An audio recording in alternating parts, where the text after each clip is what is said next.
Hello, and thank you for joining me in Annie Stories. Today's video is called The Swineherd from Hans Christian Andersen. Have a listen with me to see why a young man chose to become an emperor's servant and take care of his pigs. So without further ado, let us begin. The Swineherd. There was once a poor prince. He had only quite a tiny kingdom, but it was big enough to allow him to marry, and he was bent upon marrying. Now it certainly was rather bold of him to say to the emperor's daughter, "Will you have me?"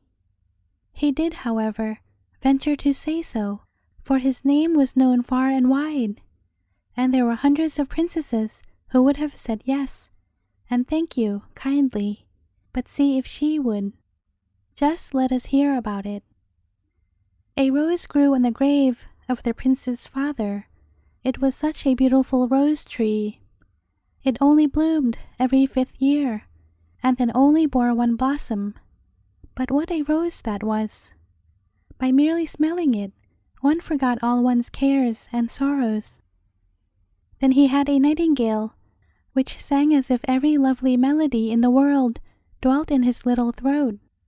This rose and this nightingale were to be given to the princess, so they were put into great silver caskets and sent to her.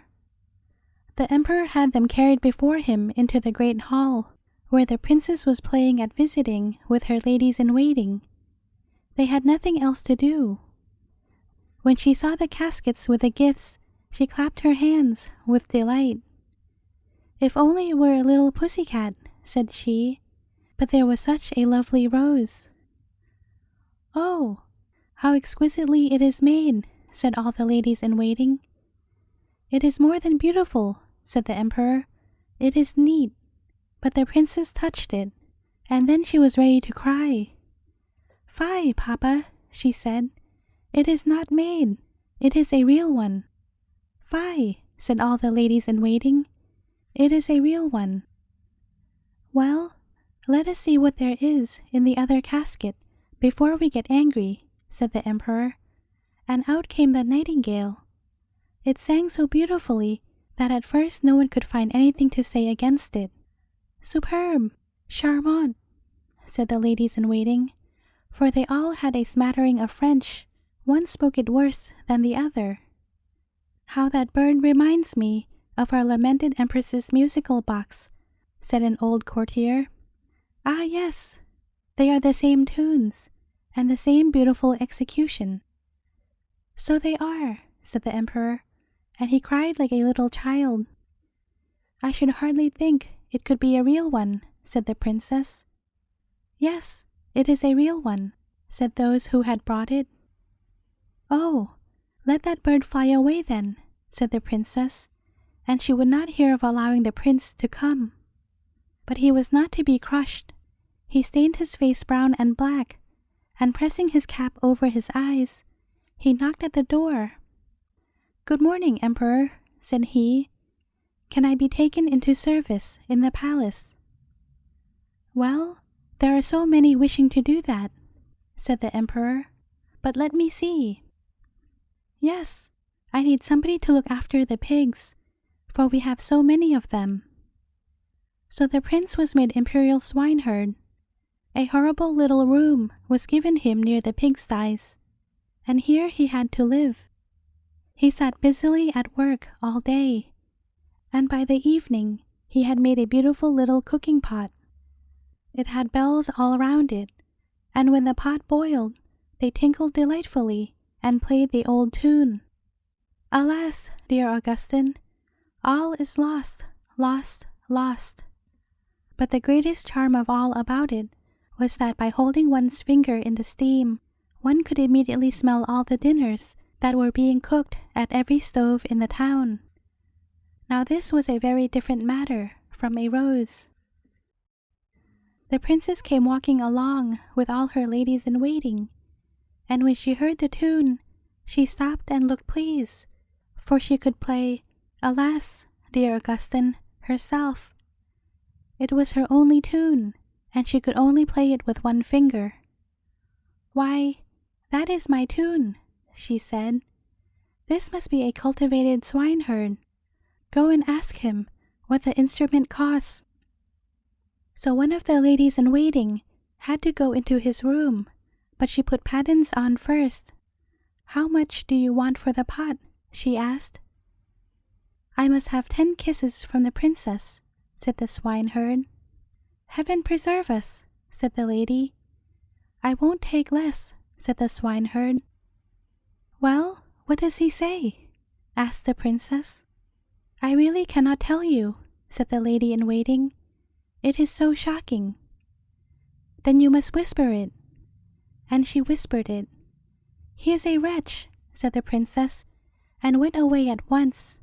But she had only gone a little way when she heard the bells tinkling beautifully. Alas, dear Augustine! "Go and ask him if he will take 10 kisses from the ladies in waiting." "No, thank you," said the swineherd. 10 kisses from the princess, or I keep my pot." "How tiresome it is," said the princess. "Then you will have to stand round me, so that no one may see." So the ladies in waiting stood round her and spread out their skirts while the swineherd took his 10 kisses, and then the pot was hers. What a delight it was to them! The pot was kept on boil day and night. They knew what was cooking on every stove in the town, from the chamberlain's to the shoemaker's. The ladies in waiting danced about and clapped their hands. "We know who has sweet soup and pancakes for dinner, and who has cutlets. How amusing it is!" "Highly interesting," said the mistress of the robes. "Yes, but hold your tongues, for I am the emperor's daughter." "Heaven preserve us," they all said. The swineherd, that is to say the prince, only nobody knew that he was not a real swineherd, did not let the day pass in idleness, and he now constructed a rattle. When it was swung round, it played all the waltzes, galops and jig tunes which have ever been heard since the creation of the world. "But this is superb," said the princess, as she walked by. "I have never heard finer compositions. Go and ask him what the instrument costs, but let us have no more kissing." "He wants 100 kisses from the princess," said the lady in waiting. "I think he is mad," said the princess, and she went away, but she had not gone far when she stopped. "One must encourage art," she said. "I am the emperor's daughter. Tell him he can have 10 kisses, the same as yesterday, and he can take the others from the ladies in waiting." "But we don't like that at all," said the ladies. "Oh, nonsense! If I can kiss him, you can do the same. Remember that I pay your wages as well as give you board and lodging." So the lady in waiting had to go again. 100 kisses from the princess, or let each keep his own. "Stand in front of me," said she, and all the ladies stood round while he kissed her. "Whatever is the meaning of that crowd round the pigsties?" said the emperor as he stepped out onto the veranda. He rubbed his eyes and put on his spectacles. "Why, it is the ladies in waiting. What game are they up to? I must go and see." So he pulled up the heels of his slippers, for they were shoes which had been trodden down. Bless us, what a hurry he was in! When he got into the yard, he walked very softly, and the ladies were busy counting the kisses, so that there should be fair play, and neither too few nor too many kisses, that they never heard the emperor. He stood on tiptoe. "What is all this?" he said when he saw what was going on, and he hit them on the head with his slipper, just as the swineherd was taking the 86th kiss. "Out you go," said the emperor, for he was furious, and both the princess and the prince were put out of his realm. There she stood crying, and the swineherd scolded, and the rain poured down in torrents. "Oh, miserable creature that I am! If only I had accepted the handsome prince! Oh, how unhappy I am!" The swineherd went behind a tree, wiped the black and brown stain from his face, and threw away his ugly clothes. Then he stepped out, dressed as a prince. He was so handsome that the princess could not help curtsying to him. "I am come to despise thee," he said. "Thou wouldst not take an honorable prince. Thou couldst not prize the rose or the nightingale, but thou wouldst kiss the swineherd for a trumpery musical box. As thou hast made thy bed, so must thou lie upon it."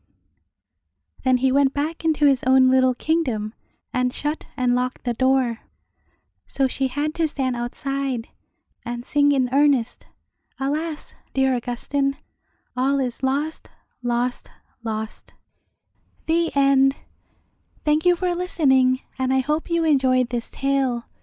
I also wanted to let you know that I now have a Facebook page for Annie stories as well. You can check out the link in the description below if you'd like. Thanks for all your kind support.